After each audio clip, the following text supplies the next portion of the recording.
හැමෝටම සුබ දවසක් කියලා ප්‍රාර්ථනා කරනවා. ඉතින් ඔන්න අපි අදත් ආවා අලුත් විෂය කරුණක් අරගෙන 10 වසරේ දරුවෝ වෙනුවෙන් right 10 වසරේ දරුවෝ වෙනුවෙන් තියෙන මෙන්න මේ වර්ගජ සමීකරණය right මේ සාධක භාවිතයෙන් හොන වර්ගජ සමීකරණය කොහොමද තෘප්ත කරන්න කියලා බලන්නයි අද අපි වීඩියෝ එක අරගෙන ඉන්නේ. ඉතින් වීඩියෝ කිවරනකම් බලමු.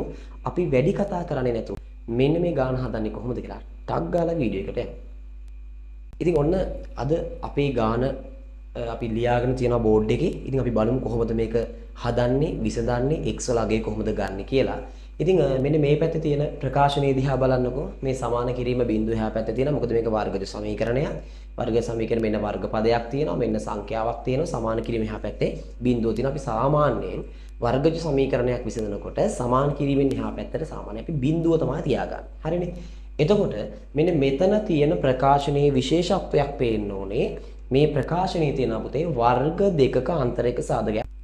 තේරුණාද? එතකොට මෙතන තියෙන්නේ මෙයා වර්ග දෙක අන්තරයක සාධක භාවිතයෙන් මෙයාගේ සාධක දෙක අපි ඉස්සලා හොයා ගන්න ඕනේ. right? එතකොට අපි කොහොමද කරන්නේ? මෙතන තියෙනවා x වර්ගය කියන කොටස. ඊට පස්සේ අඩු කිරීම තියෙනවා. මෙතන තියෙන්නේ 16 වර්ගමූලය අරන් ලියන්න. 16 වර්ගමූලය 4යිනේ. ඒ නිසා අපි මෙතනට ගන්නවා 4 දෙවනි බලය සමානයි බිඳුවයි. හරි. ඔන්න දෙවනි පියවර විදිහට ගත්තා. මේ තියෙන වර්ග ප්‍රකාශනයේ වර්ගජ ප්‍රකාශනයක් විදිහටම ලියාගත්තා. මොකද ඉස්සලා 16 වර්ග තිබුණේ. දැන් 4 වර්ගය කියලා වෙලි ඉවරයි. මේ දෙන්නගෙම තියෙන දෙවෙනි බලය. ඒ නිසා අපි මෙයාට ගන්න පුළුවන් මෙන්න මෙහෙම x ධන 4 වරහන් x ඍණ 4 සමානයි බිඳුවයි. මේ තියෙන වර්ග දෙක අතරේ ප්‍රකාශනයේ මෙන්න සාධක දෙක අපි මෙතනට ගත්තා. එතකොට දැන් අපි මෙතනින් එහාට වර්ග සමීකරණය සුළු කරන්නේ මෙන්න මෙහෙම. මෙතන තියෙනවනේ ගුණිතයක්. ඔන්න ඔය ගුණිතය ගාවින් මේ දෙන දෙපැත්තකට කඩා ගන්නවා. x ධන 4 සමානයි බිඳුව හෝ x ඍණ 4 සමානයි බිඳුවයි කියලා. හරිද? දැන් මේ ප්‍රකාශනයේ මෙන්න මේ කොටසේ මේ පියවරෙන් පස්සේ මේ කොටස ගත්තා. කොහොමද ගත්තේ? මේ තියෙන ගුණිතය වෙනම ගත්තා. මේ තියෙන ගුණිතය වෙනම ගත්තා. මේ ගුණිතයක් වෙලා තියෙන තැන දෙකට කඩා ගන්නවා. හරි. මෙතනින් වරහණේ ගුණ වෙලානේ තියෙන්නේ. එතනින් දෙකට කඩා ගන්නවා. ඊට පස්සේ මෙන්න මේ ධන 4 ගෙනියන්න ඕනේ අපි සමාන කිරීමෙන් එහාට.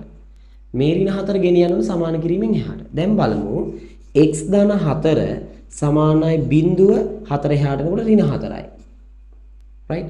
ඊට පස්සේ හෝ x ඍණ 4 සමානයි ඍණ 4 එහාට යනකොට බිඳුවට ධන 4ක් තමයි එහා පැත්තට යන්නේ. මෙයා මේ පැත්තට ගියා.